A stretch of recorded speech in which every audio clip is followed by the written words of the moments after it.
gitu ya. Dekat dua pertemuan, minimal materi masih ada, ya minimal sih dua ya, kalau bisa tiga lagi gitu sebelum UAS. Gimana ya? Nanti saya coba inilah, saya coba eh, ngomong sama Bu Hafsa atau sama Jo dan Jo juga gitu. Jadi kita mungkin mulai agak padetin ya materinya ya. Amit-amit waktunya tidak ada, amit-amit waktunya tidak ada. Jadi kita padetin dulu.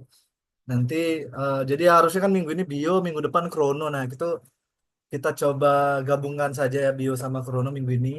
Nah, karbonat itu belum. Nanti mungkin praktikumnya di hari selain Rabu atau ini ya kita cari waktu yang di luar libur akhir tahun sama korelasi. Jadi tinggal tiga pertemuan lah sama sekarang ya. Jadi kita sebenarnya butuh dua dua lagi aja sebenarnya udah cukup kalau dipadetin ya. Kalau satu lagi sebenarnya butuh juga kalau mau review. Jadi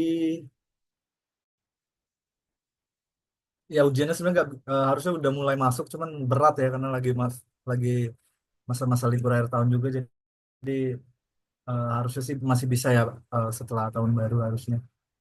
Jadi kita ya mungkin sebelum ujian nanti kan tahun baru refresh lagi. Jadi kita nanti pertemuan satu kali lagi ujian. Ya mungkin sehari sebelum ujiannya kita ketemu gitu. Harusnya timeline itu lebih gampang kan ya, lebih dikit kelasnya. Jadi kita coba kejar di sana. Sehari review materi semuanya terus ujian. Nah, minggu ini kita masuk ke materi utama aja bio dan krono sama nanti praktikum mungkin minggu depan ya, minggu depan sebelum libur atau ya minggu depan lah sebelum libur lah. Nanti kita praktikum 2 jam aja, sejam aja sih sebelum praktikum lah. Nanti tugasnya kumpul aja. Kita itu. Nah, kita masuk materi dulu aja minggu ini.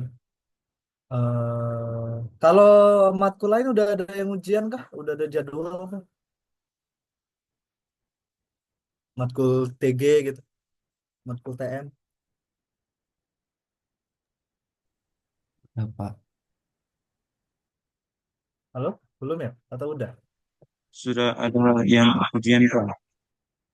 Minggu ini ya? Minggu ini atau minggu depan?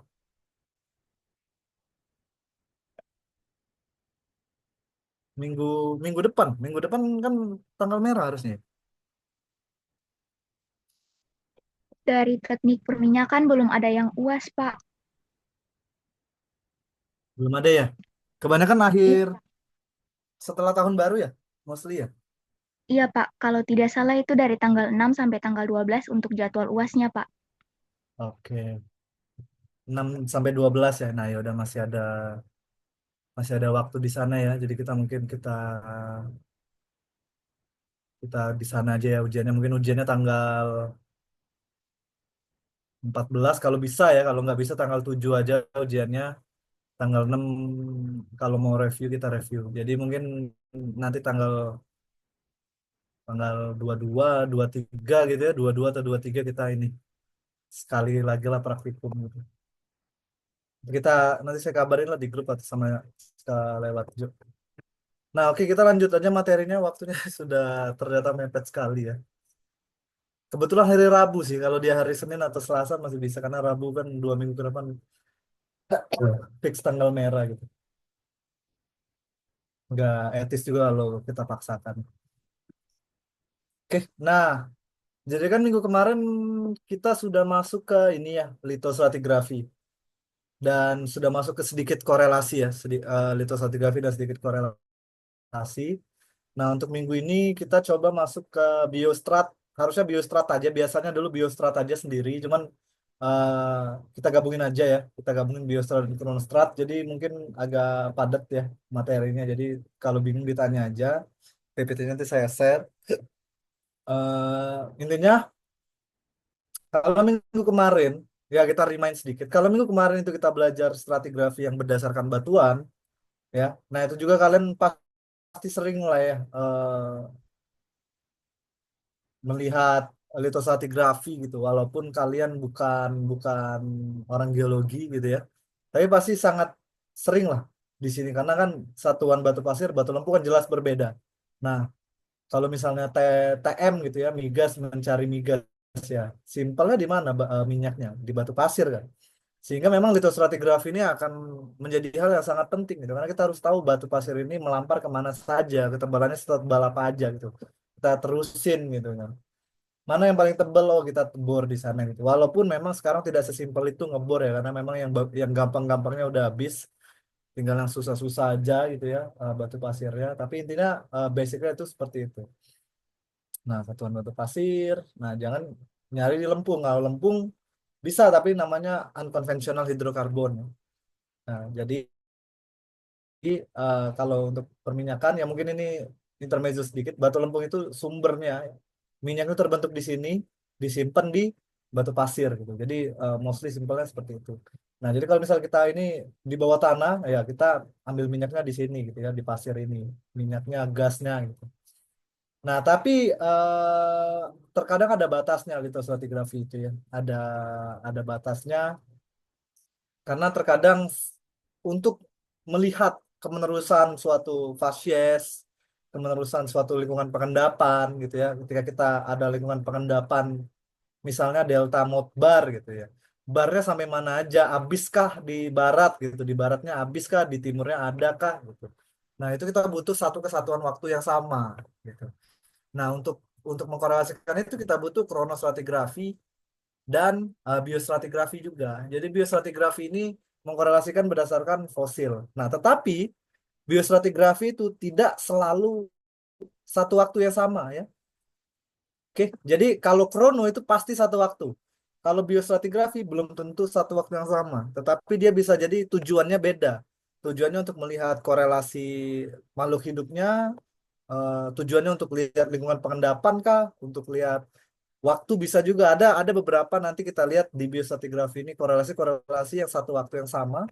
Ada juga yang menyamakan fosilnya dan menyamakan kumpulan-kumpulan fosilnya biasanya untuk keperluan lingkungan pengendapan atau emang studi fosilnya itu sendiri gitu, studi makhluk hidup gitu ya. Nah, jadi biostratigrafi ini yang akan kita bahas pertama ya. Jadi dia fokus mengkorelasikan berdasarkan konten fosil. Tapi bagaimana sebenarnya mengkorelasikan hal tersebut gitu.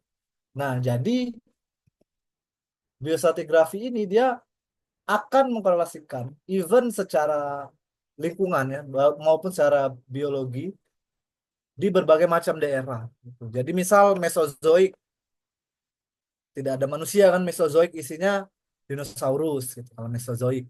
Kalau misalnya Paleozoik belum ada dinosaurus. Itu. Nah, itu kalau misalnya kita nemuin waktu Mesozoik gitu ya. Oh, kita misalnya kita udah tahu daerah sini kemungkinan besar Mesozoik. Ya, kemungkinan kita akan menemukan fosil dinosaurus di sana. Atau sebaliknya, kita menemukan fosil dinosaurus ya, kemungkinan besar dia Mesozoik. Ya, seperti itu. Itu yang kasarnya. Tetapi fosil-fosil besar seperti dinosaurus, seperti megalodon itu sangat sulit untuk terpreservasi gitu ya, karena dia besar gitu. Biasanya yang dijadikan basis dalam biostratigrafi adalah makhluk hidup yang kecil ya. Contohnya seperti foraminifera, kerang, dan lain-lain gitu. Nah, itu yang akan dikorelasikan di biostratigrafi ini. Nah, ini ya kalau pengertian secara ICS, NASC maupun SSI ya. Intinya dia kurang lebih sama gitu dengan wording yang berbeda saja. Intinya adalah tubuh lapisan batuan yang dipersatukan berdasarkan kandungan fosil atau ciri-ciri paleontologi sebagai sendi pembeda terhadap tubuh batuan lainnya. Jadi ya seperti yang saya bilang di awal, intinya mengkorelasikan lapisan batuan berdasarkan kandungan fosilnya. Gitu. Bio kan bio makhluk hidup. Nah, awalnya ini kita sudah bahas di awal gitu ya. Basis dari biostratigrafi itu adalah dari William Smith. William Smith ya. Saya lupa nama lengkapnya William Smith atau Smith. Ini Smith ya nama akhirnya. Jadi beliau ini menyatakan pada tahun 1908 1800-an gitu ya, menyatakan bahwa strata itu dapat diidentifikasi bukan hanya dari ciri-ciri batuannya tetapi dari identifikasi fosil yang ada di dalamnya. Sehingga dinyatakan bahwa setiap strata, biasanya setiap lapisan batuan itu memiliki fosil yang berbeda-beda juga. Ya. Sehingga hukum ini dapat kita gunakan, allows bed to be identified, gitu. Dapat diidentifikasi berdasarkan strata yang sama jika fosilnya sama. Nah, itu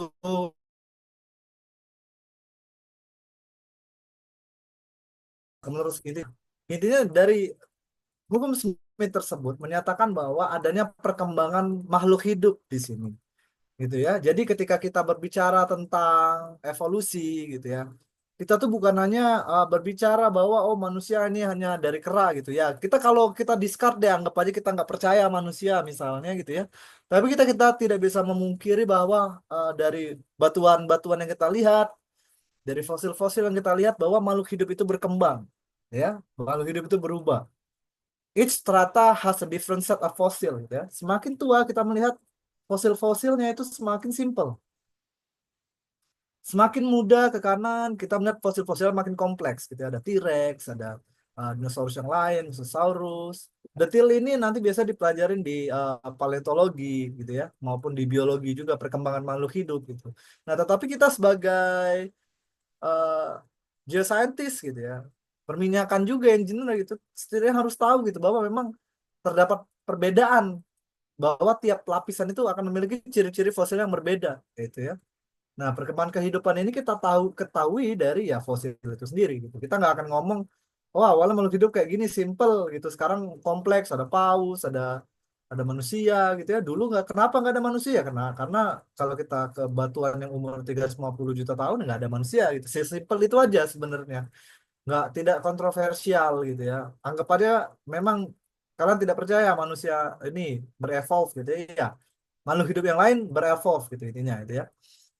Jadi law of faunal succession ini yang menjadi basis dari biostratigraphy. Nah, ini ya, intinya layer satu fosil kumpulan ini, layer 2 ini gitu. Nah, tetapi yang akan kita pelajari bahwa untuk membagi yang sama saja, gitu ya. Kita akan membagi juga berdasarkan beberapa zona atau bisa disebut biozone yang memiliki konsep yang berbeda-beda satu dengan yang lainnya. Nah, jadi ini sebelum konsep biozone, gitu ya, lapisan biostratigraphy itu dinamakan stage, gitu. Dinamakan stage.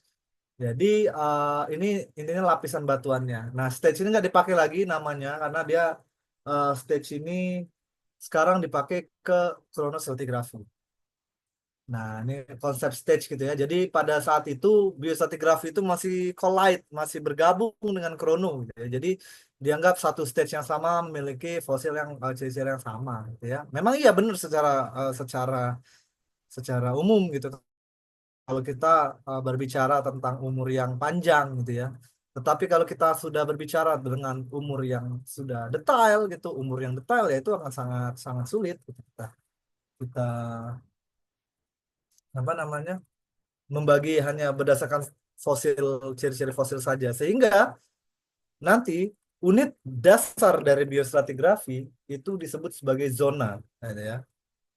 Jadi zona itu kalau misalnya unit dasar litostratigrafi ada yang masih ingat nggak kemarin apa? Coba ada yang masih ingat.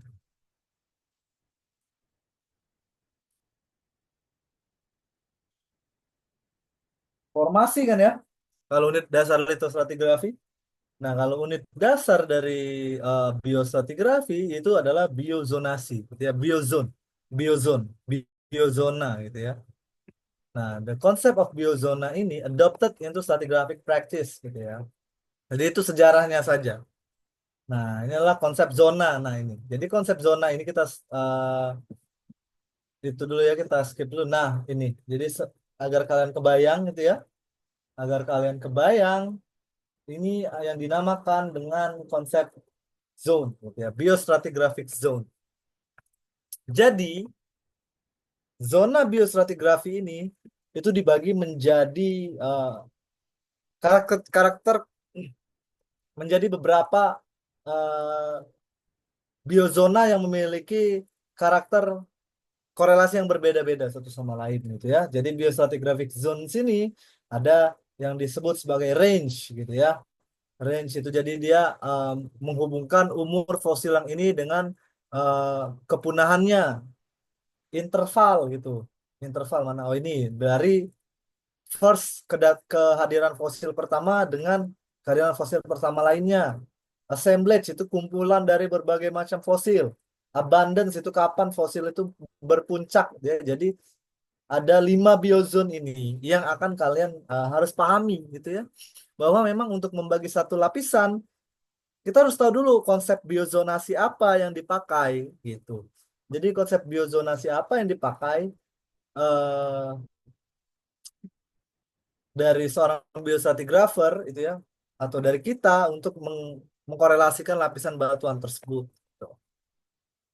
Nah, ini ya coba kalian lihat dulu nih ya, ada biostratigraphy coba dilihat, dipahami dulu gitu ya.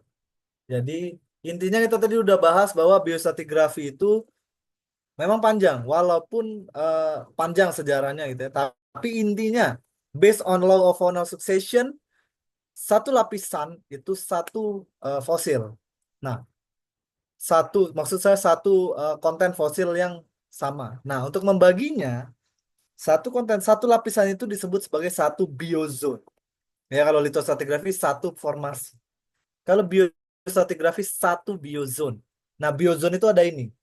Nah, kita akan jelaskan ini satu persatu ya. Jadi tolong ada yang mau ditanyakan dulu nggak sebelum kita lanjut gitu. Sebelum kita lanjut ke konsep-konsep dasar tiap biozon ini dan konsep seperti FAD dan LAD, konsep first appearance dan last appearance dari tiap-tiap fosil yang ada gitu. Nah, coba kalian ini mungkin dicatat dulu ya. Jadi intinya kita belajar biozon gitu ya. Ini kita akan unit dasar itu biozon. Biozon itu dapat dibagi berdasarkan ini gitu ya. Jadi ini dan ini tuh berbeda konsepnya gitu ya. Sorry. Ini membaginya berdasarkan assemblage atau taxon range atau abundance atau interval gitu. Nah, ini kita akan dig down satu persatu gitu ya. Semoga waktunya sempat. Habis kita dig down ini, kita pindah ke chronostratigraphy. Oke, ada yang ditanya dulu?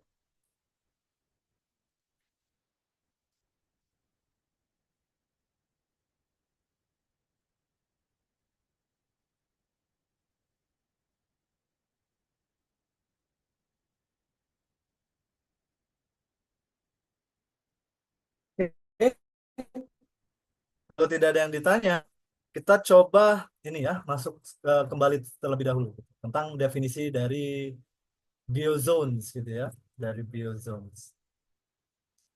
Jadi biozone adalah unit stratigrafi gitu ya, yang didefine dari kehadiran beberapa fosil gitu ya, satu atau beberapa taksa fosil gitu. Yang biasanya dinamakan dari satu atau dua taksa fosil gitu ya. Biozone dapat vary, beda dengan chrono nanti, biasanya ketebalannya mirip. Kalau biozone itu vary greatly in thickness, extent geography gitu ya, dan time span yang ada biostratigraphic zone ini. Nah, sebelum kita masuk ke beberapa konsep-konsep biozone gitu ya, kita harus tahu dulu konsep FAD dan LAD. Nah, FAD ini adalah first appearance datum, gitu ya. Jadi first appearance datum ini adalah kasarnya kehadiran pertama kapan si fosil itu bisa ada, gitu ya. Biasanya. Secara prinsip kapan fosil itu mulai ada, kapan makhluk hidup itu mulai ada. Kapan spesies itu mulai ada gitu. Kapan spesies itu mulai bermutasi gitu ya. Kapan manusia jadi manusia, kapan jerapah jadi jerapah. Itu disebut sebagai first appearance datum ya. Nah, memang dalam prinsipnya harusnya seperti itu, tetapi buktinya kan kita tidak seperti itu, gitu ya. Buktinya adalah manusia yang pertama kali menjadi manusia itu jelas kita tidak akan temukan fosilnya karena masih sedikit. Nah, FAD itu secara praktis biasanya ketika suatu makhluk hidup udah mulai cukup banyak sehingga fosilnya itu preserve gitu ya dan dapat terdiscover, sudah mulai muncul pertama kali fosilnya gitu. Itu disebut sebagai first appearance datum ya. Kalau LAD adalah sebaliknya, kapan spesies itu punah ya. Jadi mungkin sama dengan yang FAD, prinsipnya itu, tapi secara praktis gitu ya, dia ketika numbernya sudah sangat low dan sudah tidak ditemukan lagi, yaitu disebut sebagai LAD gitu. Padahal memang mungkin pada kenyataannya misalnya manusia punah, tapi mungkin sisa 100 orang gitu.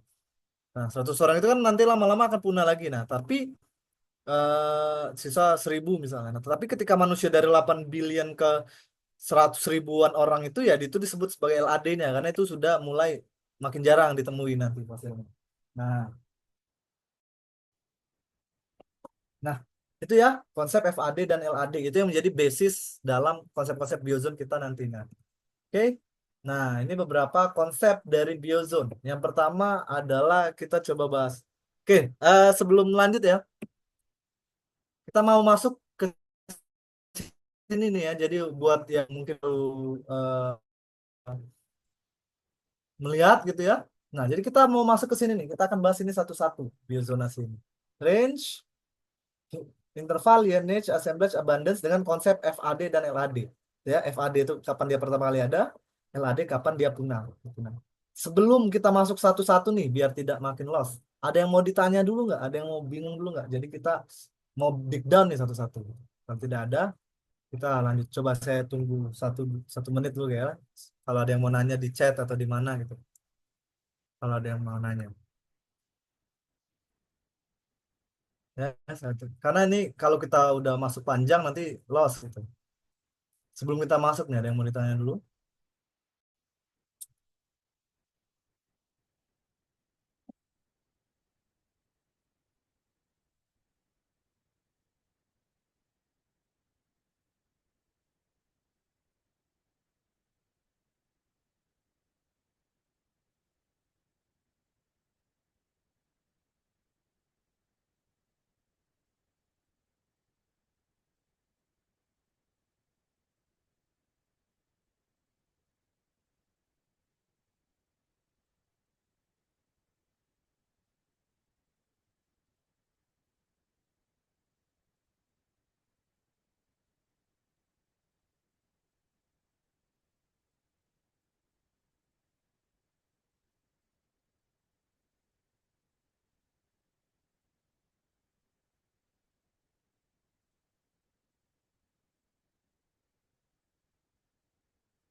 Oke, oke, jelas ya? Jelaskah konsep FAD LAD itu? Kalau jelas kita bahas satu-satu. Ya, nah, jadi konsep pertama adalah range zone. Ya. Intinya, range zone ini kita tuh membagi suatu strata berdasarkan ini, ya, boundary-nya ini. Jadi FAD dari suatu taksa ke LAD taksa yang lain, gitu ya. Itu yang disebut sebagai concurrent range zone. Jadi range itu ada dua, ada taxon range dan ada juga concurrent range gitu. Jadi kalau taxon range itu ya taxon A ini aja nih, FAD dan LAD-nya taxon A ini itu yang menjadi boundary-nya gitu. Kalau misalnya ini gitu ya, kalau misalnya concurrence gitu ya, itu intinya dia bisa dari FAD takson A dan LAD dari takson B gitu. Jadi bisa gitu ya. Kenapa harus ada dua takson yang berbeda? Karena mungkin kepunahan takson ini menunjukkan masa ini. Kehadiran takson A menunjukkan masa ini. Jadi fosil tersebut adalah gimana menyebutnya? Fosil indeks lah yang menjadi ciri-ciri waktu gitu. Itu jadi dua.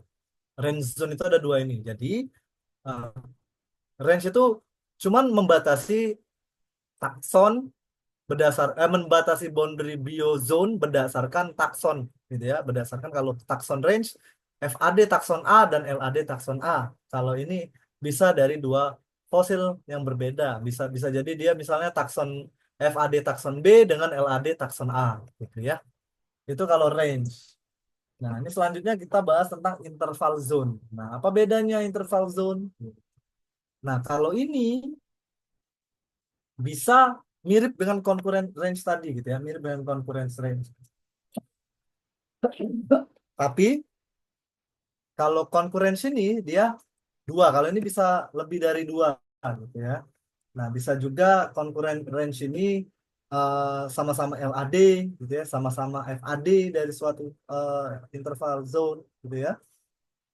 Intinya itu. Jadi interval sama range biasanya dia adalah biozone yang isokror gitu ya. Jadi satu waktu yang sama karena kehadiran suatu spesies dan kepunahan suatu spesies biasanya satu waktu yang sama gitu.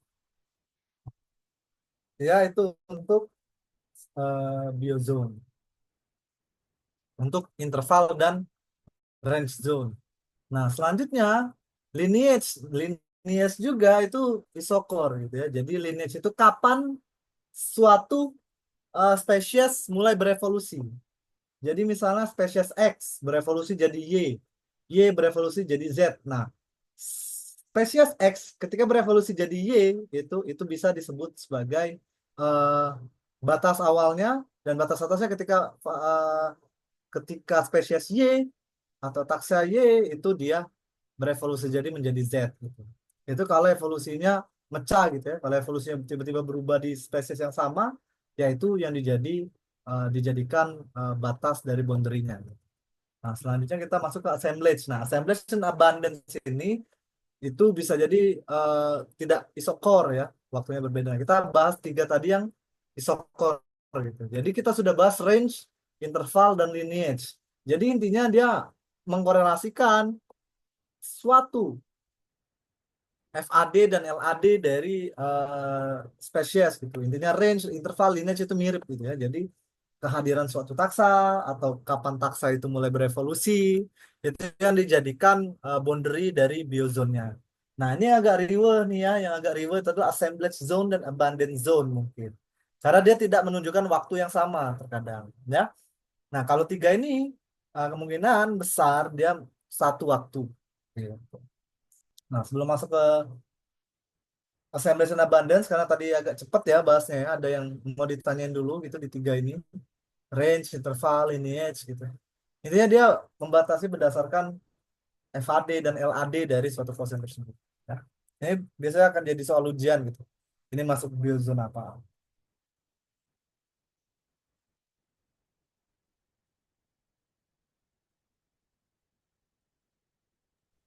Pak, maaf, boleh izin bertanya, Pak? Ya, boleh, boleh, boleh, boleh. Pak, maaf, saya kurang paham di bagian penjelasan tentang lineage biozone, Pak. Oke. Mohon penjelasannya, Pak. Range sama interval, paham ya?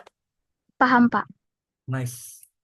Nah, jadi lineage itu ini jadi gitu ya. Ketika kita punya makhluk hidup, mungkin apa ya analoginya yang lebih oke, kita coba analogi ini aja. Jadi kita punya makhluk hidup nih. Makhluk hidup itu kan berevolusi ya. Nah, paus itu kan nenek moyangnya mamalia gitu. Nah, jadi kita anggap dari bawah ya. Ini nenek moyang paus nih. Kita punya nenek moyang paus. Dia kayak gini nih, lineage-nya. Lurus ya. Waktu waktu dia ada gitu ya, FAD-nya di sini gitu ya. Nah, nenek moyang paus ini pada suatu waktu dia berevolusi mulai jadi nenek moyang paus yang bisa berenang gitu. Jadi ini awalnya nenek moyang paus yang cuman di darat. Nah, bisa berenang sekarang serat gitu. Nah, dia mulai misah kan, ada percabangan kan, ada mutasi gitu, spesies yang sama awalnya. Pisah dia. Nah, ini bisa jadi batas. Bisa jadi batas awal, misalnya jadi boundary. Ini bisa jadi boundary dari suatu batas biozone, boundary bawah. Nah, nenek moyang paus lagi yang bisa berenang, gitu ya. Nenek moyang paus yang bisa berenang. Dia kan terus nih ke atas nih, kita nggak tahu kapan dia punah gitu ya, nenek moyang paus nih. Nenek moyang paus yang bisa berenang ini mulai misah lagi, jadi nenek moyang paus yang bukan cuma bisa berenang, tapi dia udah bersirip gitu. Udah mulai berenangnya lebih lama gitu ya. Nah, sampai akhirnya dia bisa lineage lagi, sorry ke bawah. Jadi lineage lagi, pecah lagi sampai ke jadi paus misalnya. Ya walaupun tidak sesimpel ini gitu ya. Nah, ketika kita membuat biozone gitu ya, batasnya kan kita mau tentuin, kita tentuin sendiri nih batasnya mau kapan gitu ya. Nah, kita bisa batasin kapan paus sudah mulai berenang sampai dia jadi paus, misalnya di sini berarti. Nah, gitu ya. Aduh, ini garisnya nggak bisa lurus pula. Jadi di sini kalau dia udah mulai jadi paus gitu ya. Nah, paus whale gitu ya ini ya. Nah, atau bikin juga biozone lagi yang dari kapan paus bisa berenang ke paus bisa bersirip gitu. Paus punya sirip gitu. Nah, tuh. Nah, ini bisa dipisahkan menjadi biozone lineage A, biozone lineage B gitu ya. Nah, seperti itu. Jadi intinya kapan dia mulai berevolusi gitu. Kalau untuk lineage zone gitu ya. Succession of present ancestor descendant taxon range. Tapi kita juga bisa jadi mutasinya itu yang tidak bercabang gitu ya. Kalau contohnya yang ini gitu ya. Jadi misalnya apa gitu ya. Misalnya ya sebenarnya kecil kemungkinan mutasinya nggak bercabang gitu ya. Kemungkinan besar sih bercabang. Nah, tapi bisa aja gitu ya. Saya kurang kurang bukan biologis gitu. Nah, misalnya ada makhluk hidup lain misalnya apa gitu ya. Dia mulai awalnya tanaman, misalnya tanaman yang tidak ada bunga menjadi tanaman yang ada bunga. Nah, itu kan sebenarnya yang tidak ada bunga ini tetap ada kan sampai sekarang. Jadi sebenarnya lineage itu kemungkinan besar ini. Tapi ini bisa jadi simplifikasi. Kalau misalnya makhluk hidup itu pas banget dia punah, berubah semua menjadi ini. Oh, bisa juga contohnya manusia gitu ya. Jadi kan manusia gitu misalnya pada suatu waktu kan banyak nih. Ada Homo neanderthal, ada Homo Homo eh, floresiensis gitu ya. Nah, cuman tiba-tiba kan jadi manusia semua tuh. Nah, itu bisa jadi batas waktu juga. Bisa jadi kapan dia hilang, tinggal sisa satu doang spesiesnya. Itu tadi Tri Mulyani apakah masih kurang jelas? Apakah aman? Jadi dia Paham, Pak. Terima kasih aman banyak, ya? Pak, atas penjelasannya. Iya, Pak. Paham, Pak. Terima kasih, Pak. Nah, biasanya lineage zone ini dia satu waktu yang sama gitu karena ya kapan dinosaurus punah, kapan dinosaurus mulai berevolusi gitu ya.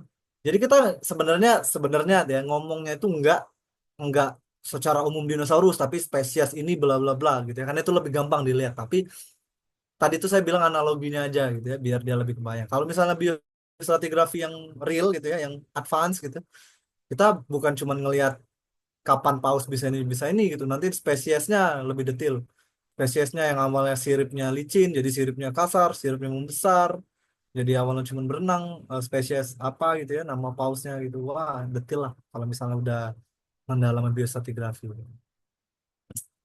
Oke, nah itu untuk si tiga tadi gitu ya, interval, range, dan lineage zone. Nah, selanjutnya kita masuk ke assemblage zone. Nah, sebelum masuk, kalian coba baca dulu ini. Ini konsepnya berbeda dengan yang atas tadi gitu ya. Karena kita menyamakan tidak cuma dari FAD dan LAD satu fosil, tapi dari kumpulan fosil-fosil gitu ya. Nah, bisa kalian baca di sini dulu. Ya, coba paham. Nah, gitu ya, bisa dilihat dari banyak nih assemblage gitu ya.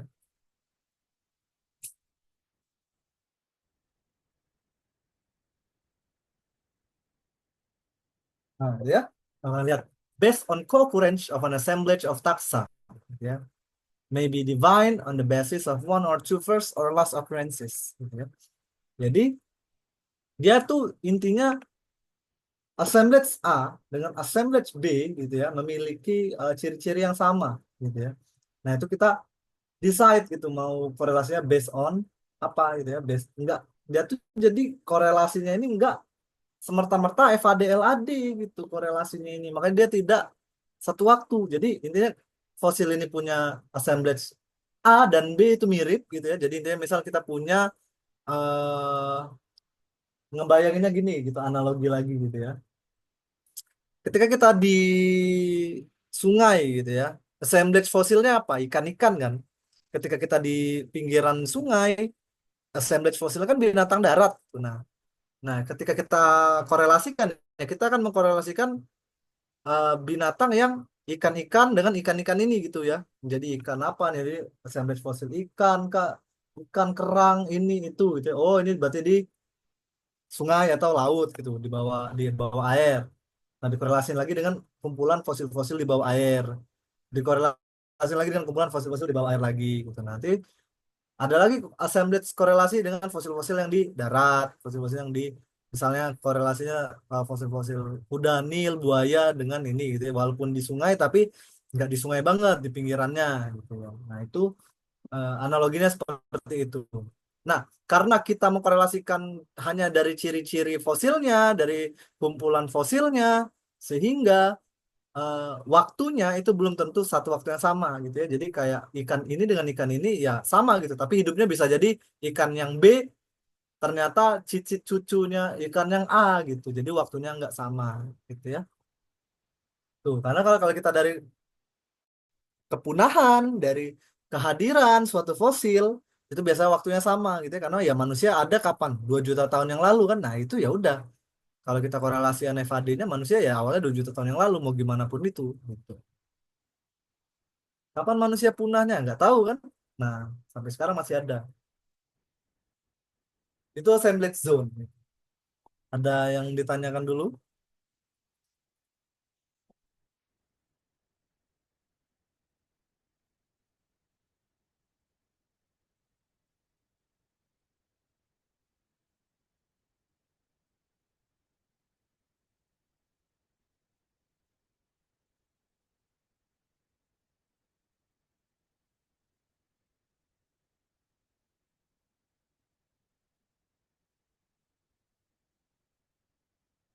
Nah, itu assemblage zone ya. Analoginya seperti itu. Kalau abundance gitu ya, intinya divine berdasarkan kapan taksa itu peak gitu. Kapan makhluk hidup itu paling banyak. Ya. Jadi ketika kita korelasikan misalnya dinosaurus paling banyaknya kapan dengan megalodon paling banyaknya kapan, nah kita bisa korelasikan gitu ya. Oh, ternyata sama gitu. Jadi dia mengkorelasikan berdasarkan kehadiran eh, dia yang paling banyaknya gitu, abundance-nya gitu ya. Abundance dari maksudnya jadi hubung-hubungannya dengan abundance dari zonnya itu sendiri. Nah, itu untuk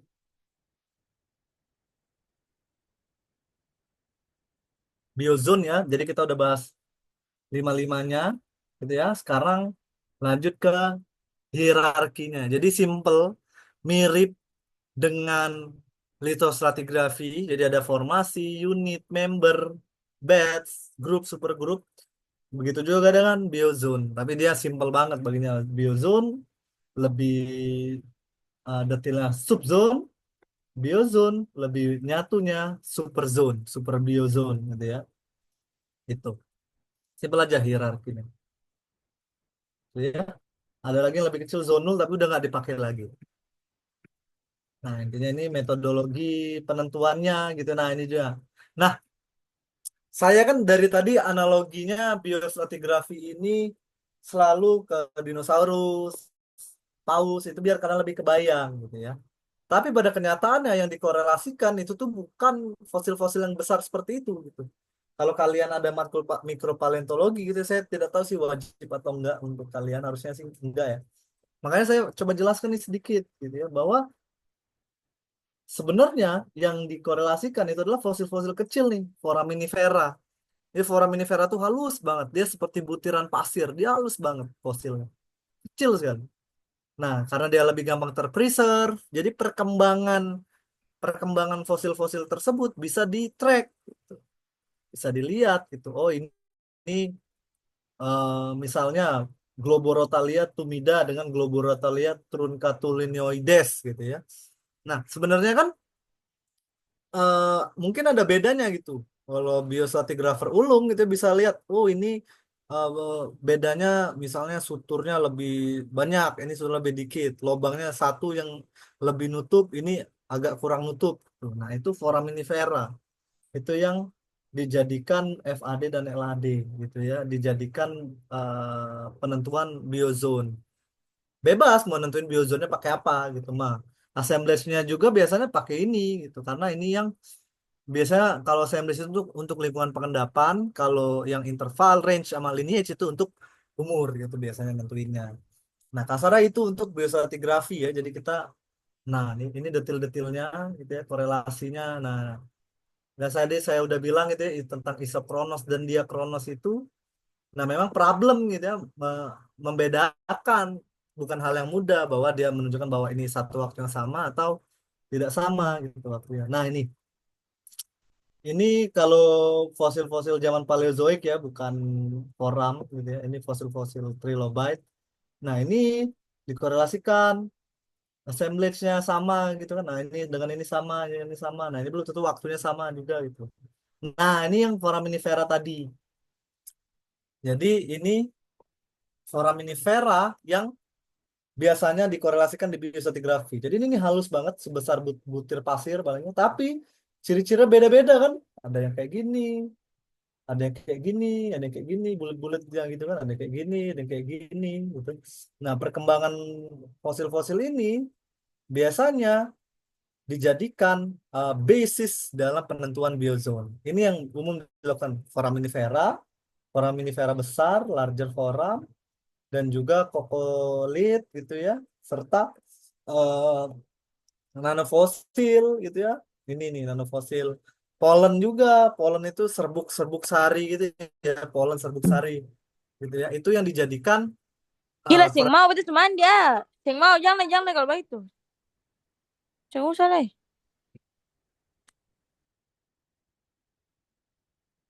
oke, Nanda Zen itu bocor mic-nya ya. Nah, oke, lanjut. Nah, itu fosil-fosil itu yang biasanya dijadikan korelasi.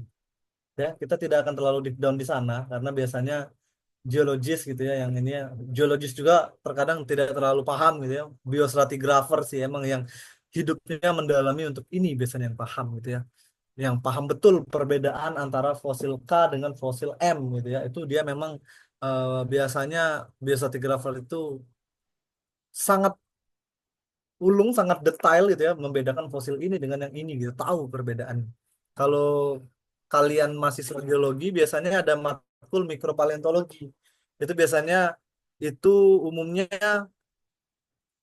it- mempelajari tentang fosil ini ini fosil apa, ngebedainnya bagaimana, mengkorelasikannya seperti apa gitu ya. Nah, karena kita geofisika dan perminyakan gitu ya untuk membahas ini itu secara detail itu sangat sulit gitu ya. Kenapa? Karena memang butuh waktu, butuh mata kuliahnya sendiri gitu untuk membedakan ini gitu. Untuk membedakan tiap fosil secara detail. Nah, sedangkan kita biostrat hanya satu pertemuan kan. Tapi di sini sebenarnya intinya kalian cuman harus paham gitu. Kalian tuh harus paham bahwa memang korelasi bisa berdasarkan fosil juga. Dan berdasarkan fosil tersebut ada banyak zonasi-zonasinya, ada banyak cara membaginya. Itu aja intinya yang penting bahwa kalau ditanya nanti biostratigrafi membaginya seperti apa, kalian tidak cuman eh, tidak bingung gitu. Oh, bio sama krono apa bedanya? Nah, itu. Nah, tapi kalau udah di down biostratigrafi lagi, itu butuh 20 tahun untuk menjadi master di sana. Tapi at least kalian sudah paham. Oke, sebelum kita pindah ke krono, gitu ya, karena kita harus pindah ke krono. Ada yang mau ditanyakan dulu? Kita mungkin sambil pindah ke krono gitu ya. Kalian pikir pertanyaan gitu ya. Kalau ada yang mau nanya, kita break dulu mungkin 2 menit gitu ya. 2 menit, 3 menit biar fresh lagi. Nah, sebelum masuk ke PPT selanjutnya yaitu Chronostrat. Oke, ada yang mau ditanyakan dulu dari biozon? Intinya biozon ini sih yang penting ya. Jadi ini kalian harus paham dulu bahwa secara biostratigrafi pembagian biozon ini itu berbeda-beda, gitu ya. Itu yang pentingnya dulu. Yang pentingnya itu dulu. Oke, kalian paham di sini ada FAD, LAD, ada juga isokor, isokronos, isokronos dan diakronos gitu ya. Dia satu waktu atau dua waktu yang berbeda gitu. Itu yang kalian harus pahami dan biasanya keluar di ujian. Misalnya di ujian biasanya saya sebut nih, ini assemblage biozone gitu ya. Diakronos atau isokronos gitu. Jelaskan kenapa. Nah, itu biasanya yang akan jadi pertanyaannya. Jadi nggak sampai ini fosil apa, wah enggak. Tapi output yang wajib itu sebenarnya lebih ke deskripsi sedimen itu ya. Makanya saya butuh satu praktikum lagi biar kalian lebih paham juga gitu ya dan menyamping.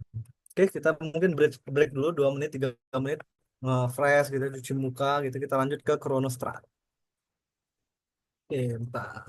Kita pindah ke Kronostra. Kita satu PPT yang selanjutnya. Oke, 14.03 lah ya kita mulai lagi. Sambil itu ya kalau ada yang mau nanya di chat itu boleh, boleh kalau penasaran kayak tadi bagus pertanyaannya gitu ya. Nah, kita sekarang masuk ke Kronostra. Nah, saya ke belakang bentar. Oh ya sama sekalian lah ya karena 2 minggu nanti kalian ini 2 minggu nanti kalian libur lah ya kasarnya ya kemungkinan besar susah juga nyari waktunya. Kita nanti ada tugas satu tugas korelasi. Jadi kita kan udah 2 minggu udah bahas stratigrafi gitu ya lito, bio, krono gitu. Nah nanti ada tugas kalian korelasi batuan. Kumpulinnya nanti pas masuk aja. Jadi pas ada kelas nanti kumpulnya di sana aja mungkin 1 minggu deadline-nya nggak langsung. Tapi kalian kerjakan karena itu penting untuk mengkorelasikan batuan gitu ya berdasarkan lito, bio maupun krono. Nanti tugasnya sama. Jadi tolong diperhatikan dulu di bagian krono ini karena tugasnya nanti korelasi krono juga. Oke, break dulu bentar.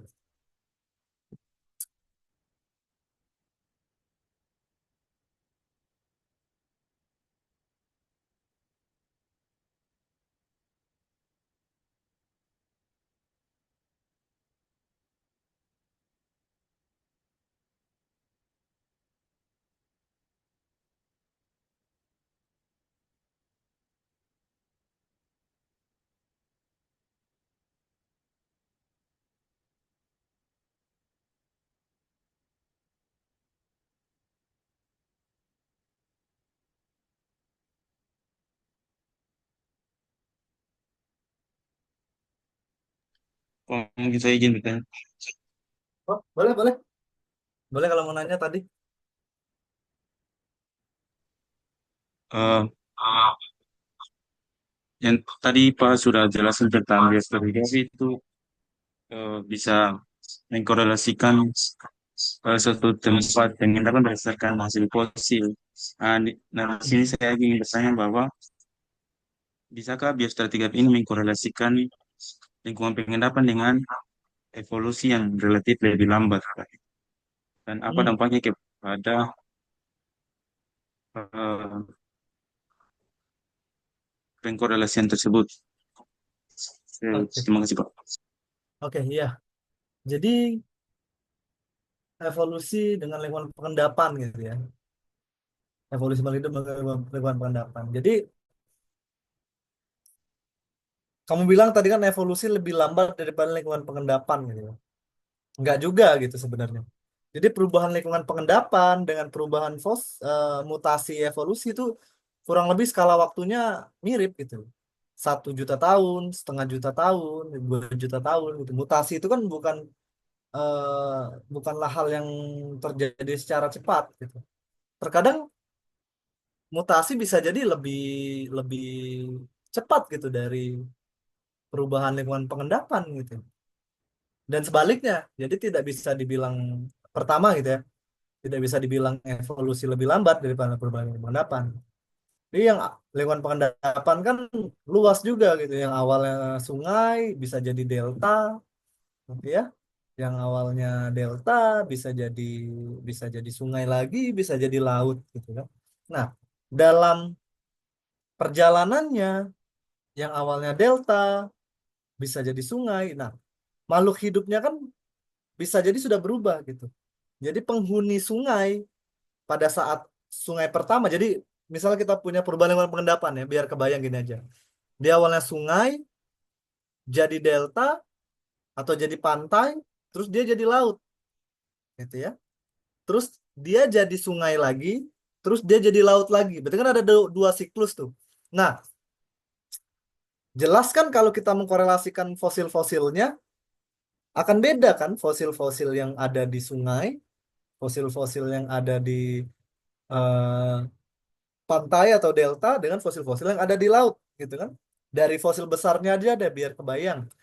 Ikan sungai sama ikan laut kan pasti beda gitu kan.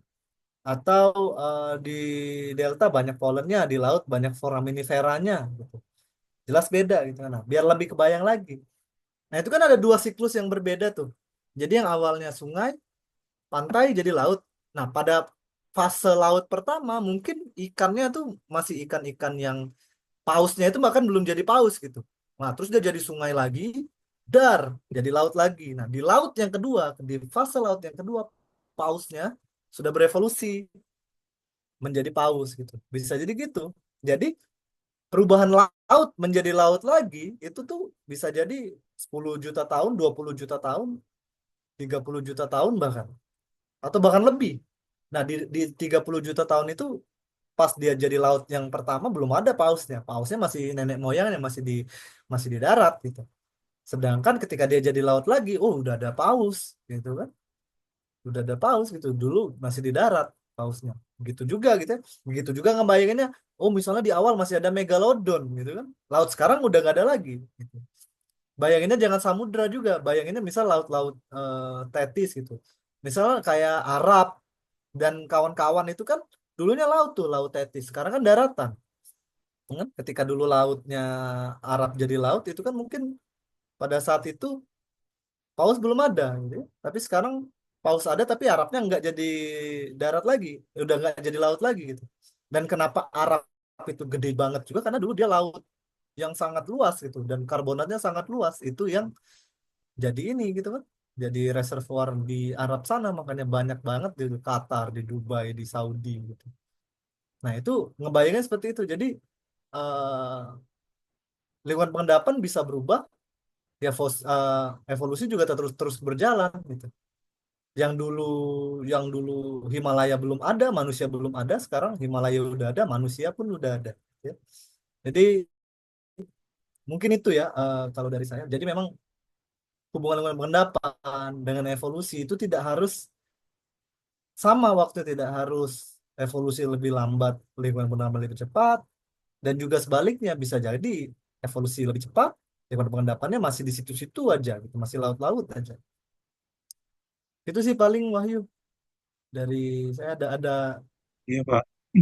ada itu ada dua Eh, ya boleh. yang intinya itu, yang kalau saya tangkap itu, korelasinya terus berjalan dengan hubungan antara lingkungan pengendapan dan evolusi yang terjadi, Pak.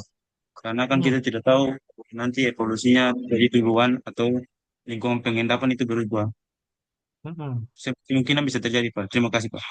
Nah iya betul dan berbicara tentang evolusi dan ini ya dan lingkungan pengendapan itu kan lokal juga ya kita nggak kita kan berbicaranya lingkungan pengendapannya di mana tuh gitu. Misalnya pada zaman Jurassic Indonesia kan belum ada gitu kan. Dinosaurus ada gitu. Sedangkan sekarang zaman sekarang Indonesia ada tapi dinosaurusnya yang nggak ada. Begitu itu ya. Jadi memang korelasi kalau berdasarkan fosil ya kita harus tahu dulu kita mau korelasiin waktu atau apa gitu. Kalau dinosaurus kapan dinosaurus muncul dan punah ya berarti kita mengkorelasikan Mesozoik kan. Nah, Mesozoik, Paleozoik itu apa? Nah, kita bahas di kronostratigrafi ya. Nanti saya dig down lagi pertanyaan Wahyu tadi cukup bagus itu ya. Tapi untuk mengkorelasikan biasanya kita nggak ini Wahyu apa kalau di pekerjaan gitu ya nggak mengkorelasikan yang sangat detail sedunia gitu. Oh, sorry baterai habis.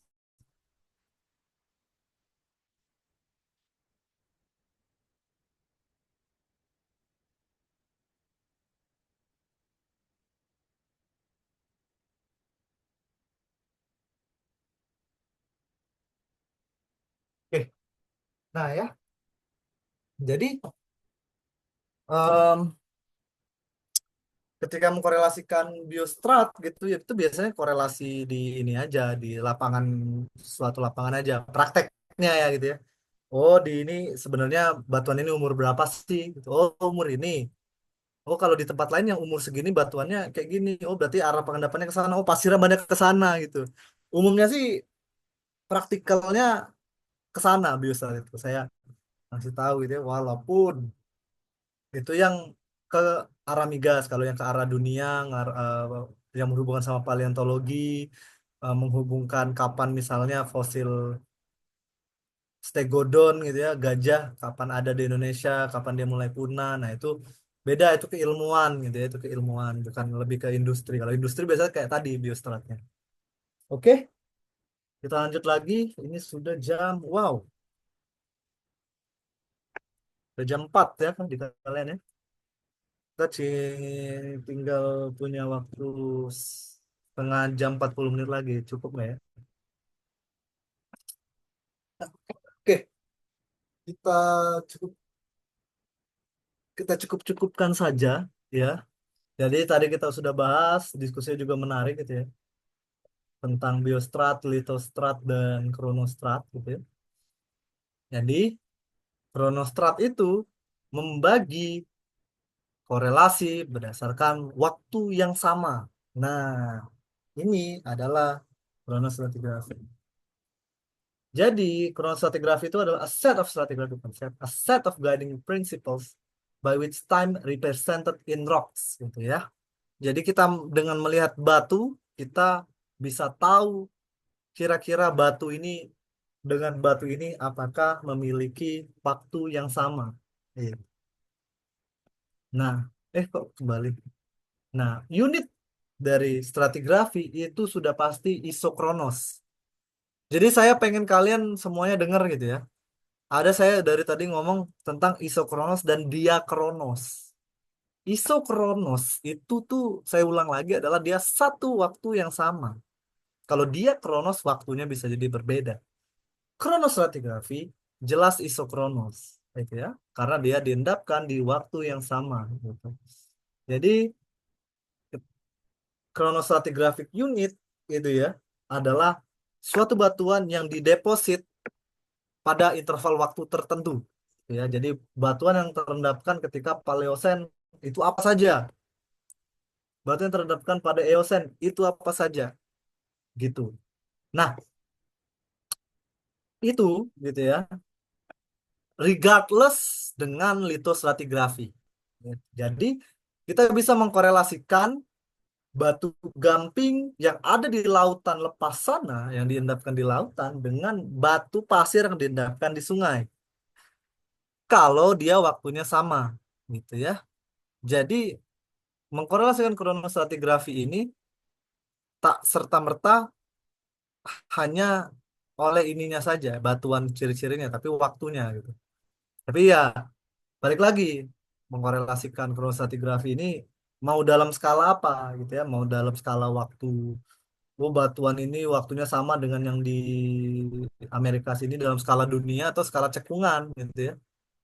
Betul. Balik lagi gitu. Memang stratigrafi ini bukan ilmu pasti gitu ya, bukan seperti mathematics yang kalau A tambah A sama dengan 2A ya ya itu gitu. Kalau ini kan based on skala, tergantung ini gimana gitu ya. Walaupun memang ada base-base-nya gitu. Nah, balik lagi ke ini gitu ya, ke sejarah kita skip aja gitu. Kalau dulu biasa saya rewind lagi bahwa intinya gitu ya, intinya sejarahnya gitu ya. Penamaan stratigrafi ini pertama kali kan pas Kambrian, Silurian dan Devonian gitu ya. Kalau kita lihat, oke, mungkin saya agak loncat-loncat gitu. Kita ulang lagi gitu ya. Ini sebenarnya sejarah aja bagaimana suatu kronostratigrafi itu bisa dinamakan Kambrian, Ordovician. Jadi ini itu yang namanya skala waktu geologi, gitu ya. Jadi bumi itu kan umurnya 4,5 tahun, 4,5 tahun, sorry, bayi, dong. Sorry, 4,5 billion years gitu ya, 4,5 miliar tahun, kan umur bumi gitu. Nah, itu umurnya itu dibagi menjadikan era-era sendiri gitu ya. Nah, jadi Paleosen umurnya 66 juta tahun sampai berapa puluh juta tahun. Ini sampai berapa puluh juta tahun sampai berapa puluh juta tahun. Seperti itu. Gitu ya. Jadi kasarnya kayak apa yang terjadi pada eh, Januari 2001 misalnya.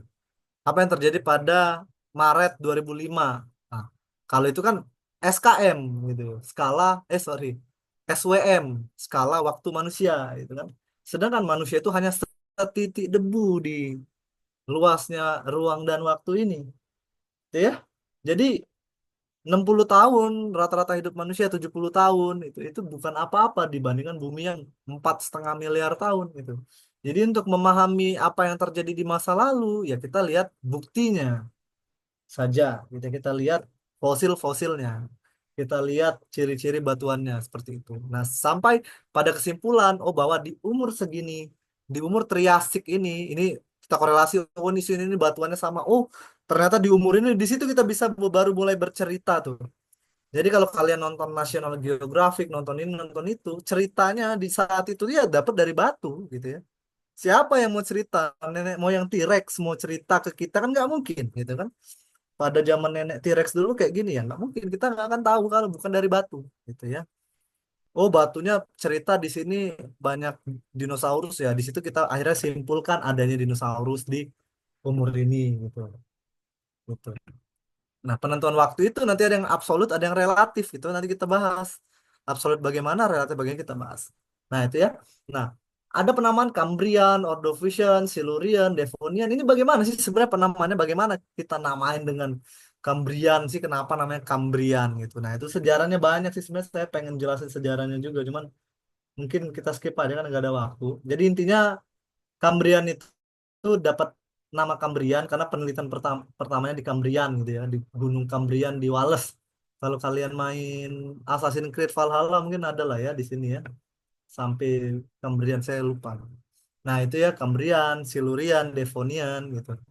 Itu tuh intinya tempat pertama kali dia dikorelasikan batuannya. Ini di Devonian, di Devonshire gitu, desa Devon. Ini di Silurian, ini di Cambrian. Bagus banget kan Cambrian kan. Aduh, kapan? Bagus banget sih.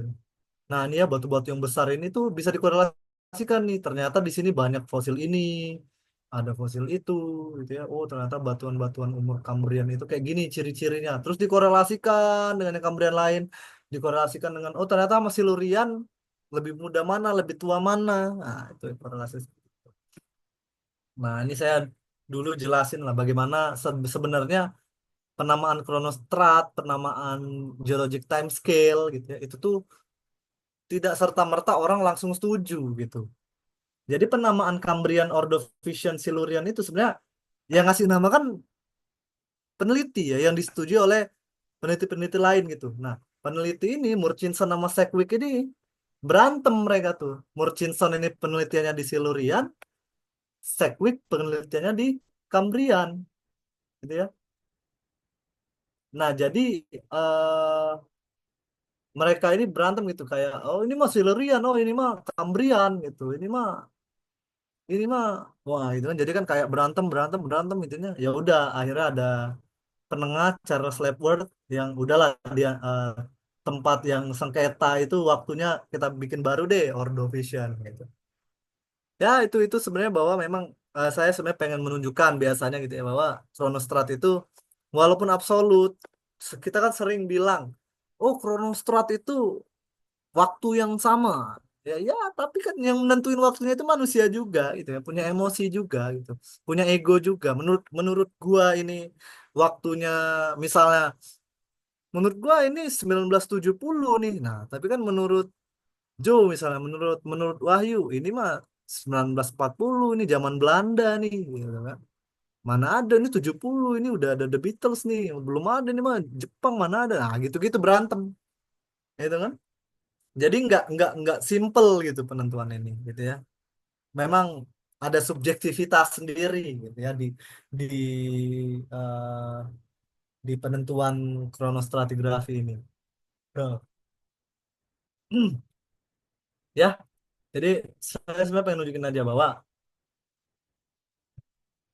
nama-nama Cambrian, Silurian, Devonian itu adalah nama tempat. Yang disebut juga sekarang adalah disebut stratotypes gitu ya.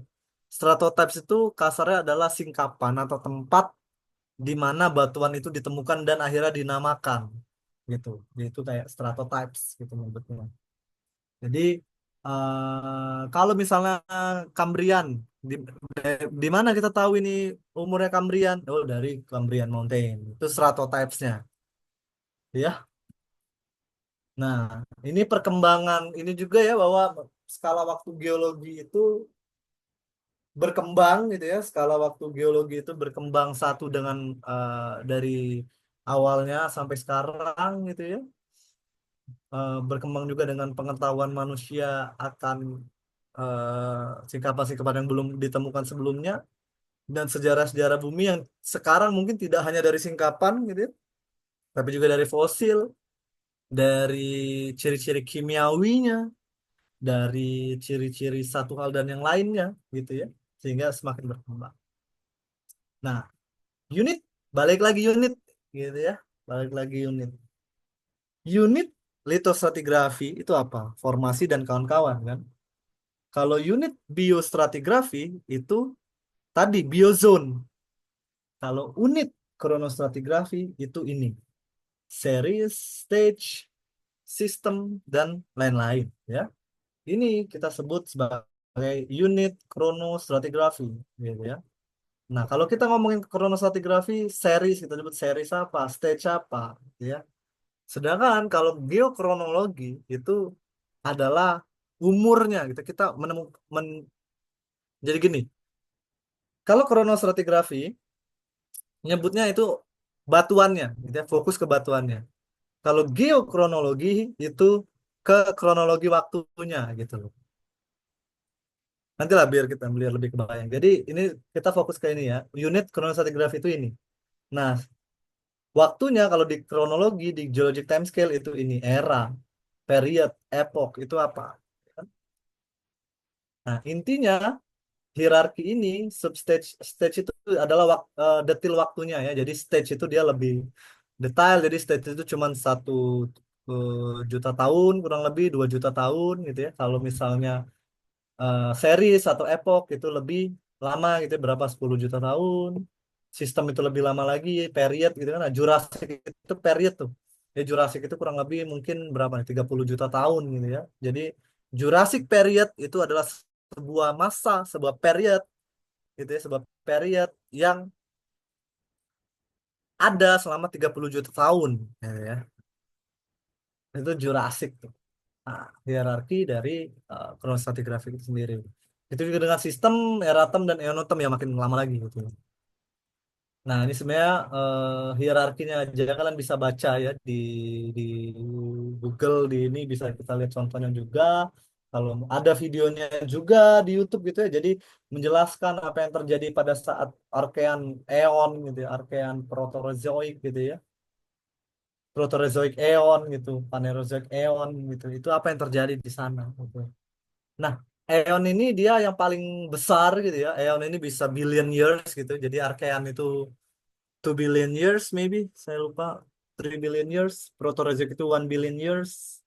Phanerozoic itu ini 500 juta tahun. Jadi Eon ini pembagian paling paling besar.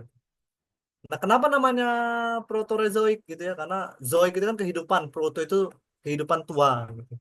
Van itu baru, pane itu baru. Jadi kehidupan baru, Phanerozoic gitu.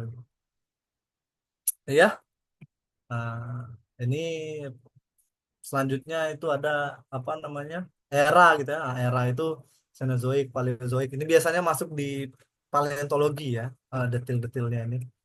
Nah, ini tapi balik lagi, penentuan era, penentuan period itu dari fosil mostly gitu ya. Major change of development of life on Earth gitu. Jadi memang berkorelasi banget nih biostratigraphy dan korelasi. Jadi nggak ada ruginya juga kita belajar bareng gitu. Nah ini unitnya gitu ya, kita cepat dulu aja, kita nggak kejar. Jadi ini stage gitu ya. Nah stage itu ditentukan dari stratotype.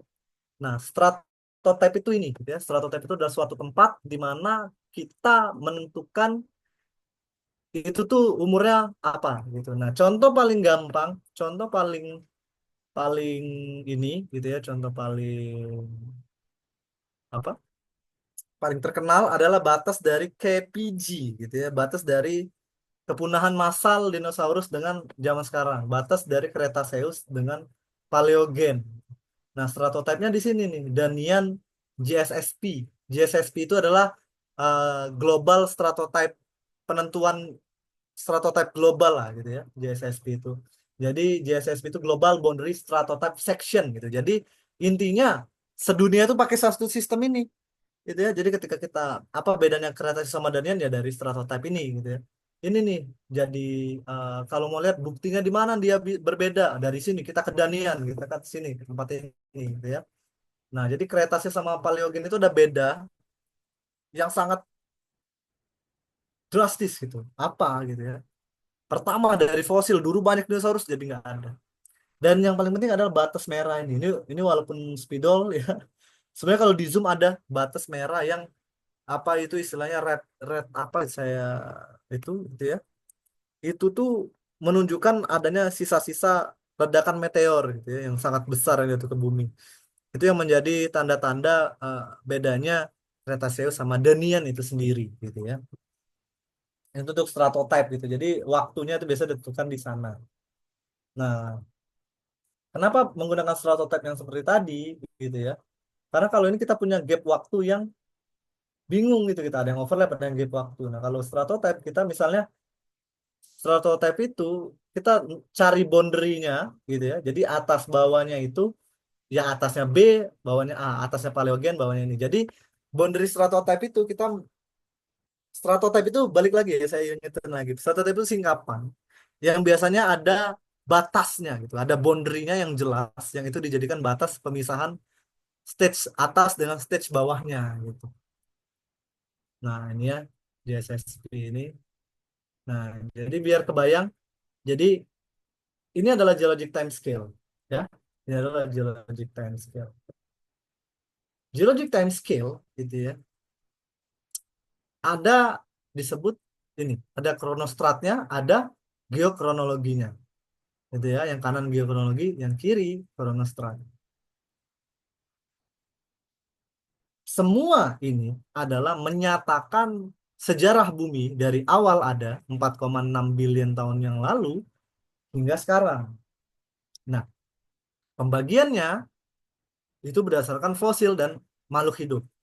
Kenapa pada saat yang bawah ini yang bumi paling tua itu tidak ada? Karena singkapannya dikit, gitu ya, singkapannya dikit banget, cuman ada di tempat tertentu, gitu ya, sehingga sangat sulit diteliti, gitu ya. Jadi kita punya dari 4,6 billion sampai 600 juta tahun itu sedikit sekali buktinya, gitu ya.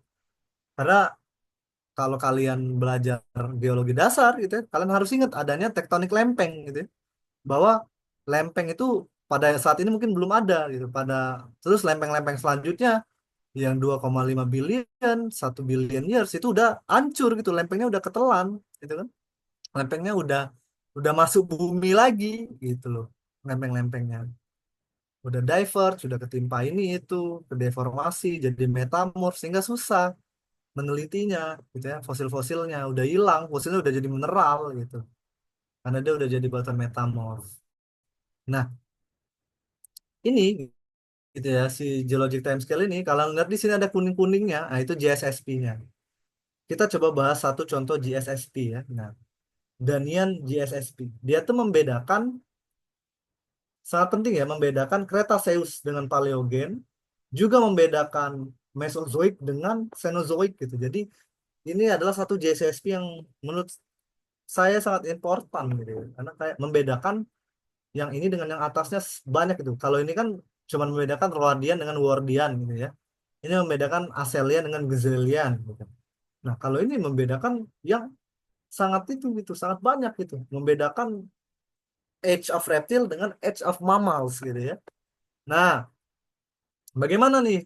Apa nih JSSP itu? Kenapa dia penting gitu ya? Jadi kalau kalian lihat ini bumi pada saat dulu gitu ya, sebelum ini bumi saat Mesozoik gitu ya. Khususnya bumi pada saat KT gitu ya. KT itu adalah peralihan dari apa? Mesozoik atau Cretaceous ke Tersier gitu ya. KT World. Nah, disinilah nanti adanya apa jatuhnya meteor serta tumbuhnya apa Deccan Trap yang akhirnya menjadi penyebab kepunahan dinosaurus gitu. Ini di sini gitu ya di masa ini. Nah, apa buktinya kita punya bukti kalau misalnya di situ terjadi letusan gunung api gitu. Nah, ini kan ini stratotype-nya gitu ya, KPG stratotype di sini. Nah, ini ada garis merah gitu ya. Ada red bed ini yang menerus nih. Ini aja nih bagi orang yang awam gitu kan apa nih garis merah di chat orang gitu kan, dikencingin orang gitu misalnya kan. Tapi ini ternyata menyimpan misteri yang sangat dalam gitu. Jadi KTB ini boundary batas ini merah ini menunjukkan cerita bahwa ini itu berkorelasi dengan iridium geochemical anomalies gitu ya. Gitu ya. Jadi anomali iridium ini hanya bisa disebabkan oleh adanya suatu event yang anomali juga yaitu jatuhnya meteor itu. Jadi jatuhnya meteor itu menyebabkan debu-debu itu jatuh gitu ya dan mengendapkan layer merah 50 cm gitu ya berwarna merah lempung yang menjadi batas antara paleogen dengan neogen gitu. Jadi dua base ini gitu ya. Nah, dan kalau kita terusin ke bawah gitu ya, bawah ini pasti ada fosil-fosil makhluk hidup Mesozoik di atas sudah nggak ada lagi reptil-reptil itu udah KO itu. Itu. Jadi ini adalah stratotype. Nah, dan selain itu ada bukti-bukti lain gitu ya, kayak ejekta-ejekta yang banyak di dekat sini dan sini mulai dikit gitu ya. Nah, itu yang menyatakan, nah yang merah itu ya, yang merah itu ada ejektanya gitu ya, yang hanya bisa dihasilkan akibat meteor. Kalau yang putih itu yang red layer tadi gitu ya, red layer gila sampai sejauh itu. Sebesar apa itunya ya? Sebesar apa meteor itu? Nah, itu ya, itu detailnya. Nah, kita mungkin karena mau libur panjang nih ya, saya tidak pengen kalian tidur saja, ya. Jadi agak jahat dikit karena kita sudah lama tidak tugas. Kita sudah lama tidak tugas dan tidak praktikum juga karena habis ujian. Ada baiknya kita tugas dulu. Jadi tugasnya simple banget. Ini sudah saya jelaskan minggu lalu. Jadi kalian jangan keburu BT dulu ya, jangan kudung BT dulu. Jadi tugasnya adalah mengkorelasikan batuan, gitu ya.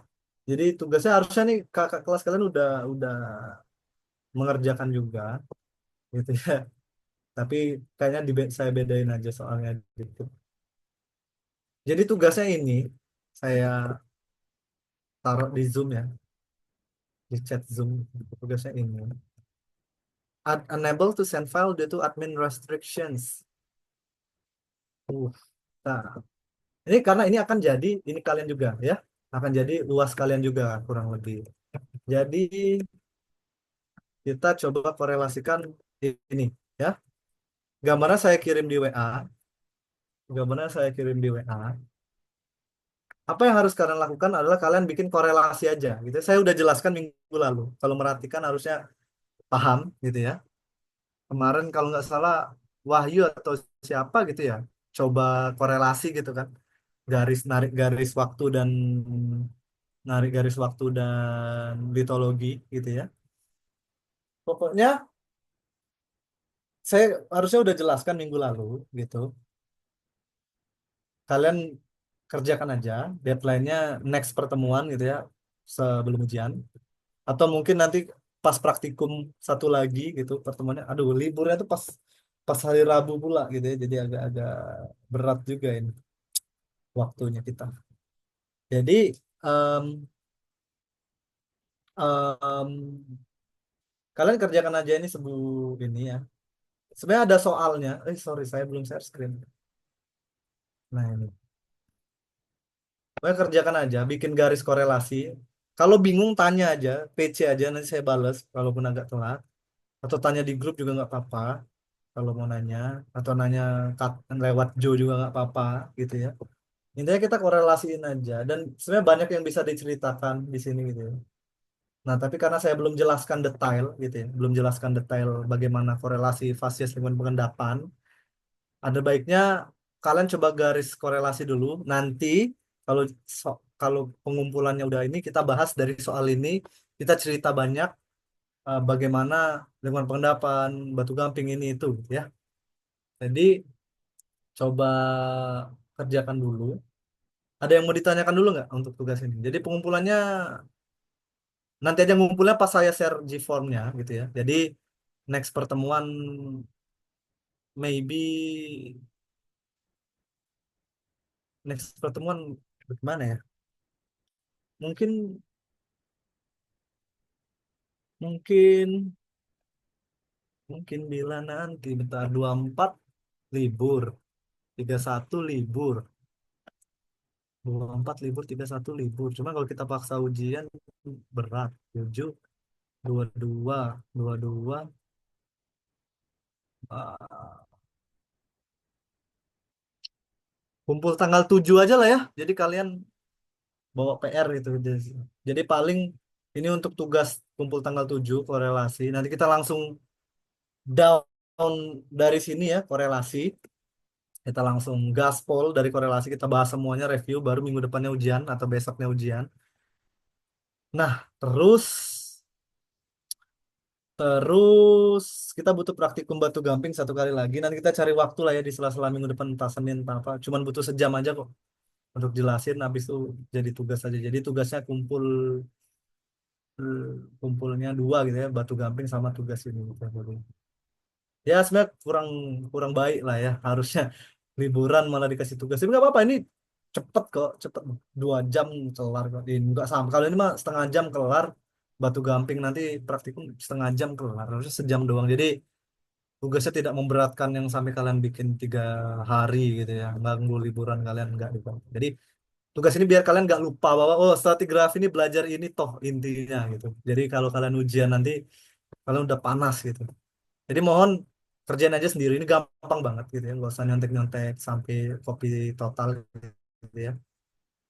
Jadi kerjain aja untuk kalian ujian gitu. Karena ujian kan nanti kayak UTS ya, bakal di kelas gitu. Jadi kalian agak susah kan nyontek. Ini biasanya kami kalau ini ujiannya pakai print gitu. Jadi minta tolong Bu Afsa gitu ya di print gitu ya. Di print, nah terus kalian pakai pensil warna, kalian korelasiin. Jadi kalau kalian korelasinya nyontek nanti takutnya lupa gitu pas ujian gitu. Susah nyontek kanan kiri karena di kelas gitu kan. Nah, makanya kerjain aja sendiri buat latihan gitu. Anggap aja latihan buat ini gitu ya.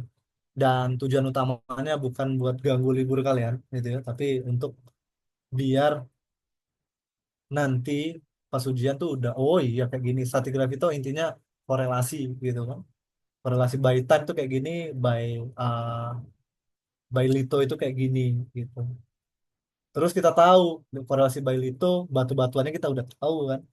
Oh ini batu gamping itu bedanya dengan batu pasir itu ini gitu. Kita udah belajar banyak gitu. Jadi ketika kalian nanti kerja di minyak, target kita ini adalah batu gamping gitu. Wah, Kak, kalian udah kayak oh iya batu gamping ini. Oh, udah tahu lah ciri-cirinya gitu ya. Oke, ini tugasnya itu aja dulu.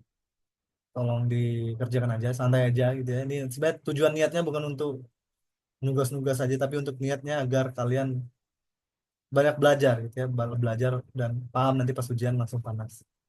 Oke, sebelum tutup gitu ya, kan udah jam segini, ada yang mau ditanyakan dulu gitu ya, karena saya yakin kalau udah jam 5 di kalian pasti udah nggak masuk lagi belajar itu. Ada yang mau ditanya dulu?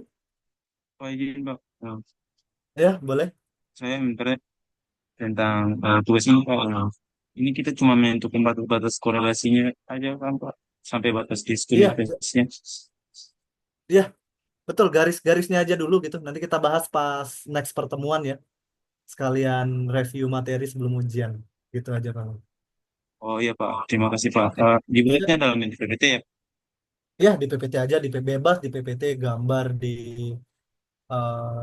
gambarnya di apa, digarisin, kalian print juga nggak apa-apa, bebas kalau kalian mau print juga boleh gitu. Intinya nanti kirim as PDF aja, kalau mau gambar sekalian latihan biar ujiannya nggak kagok juga boleh gitu. Nanti kita bahas satu persatu untuk review gitu ya apa yang telah kalian kerjakan. Oke, Baik Pak, terima kasih Pak. sip sip, yang lain ada yang mau nanya? Jo,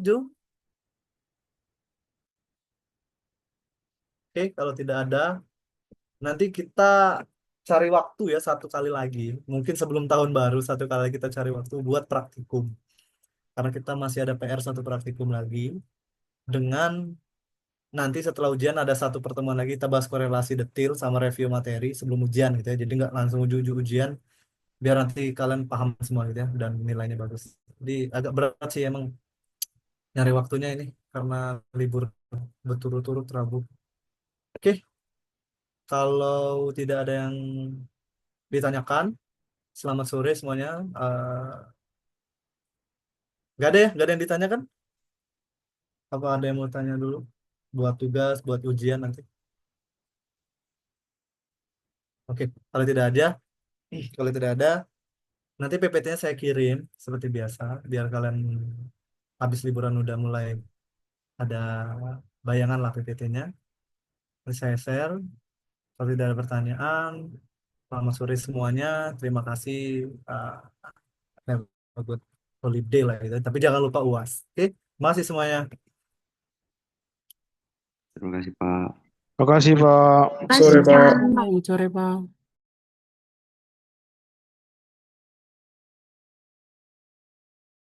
Terima kasih, Pak. Sampai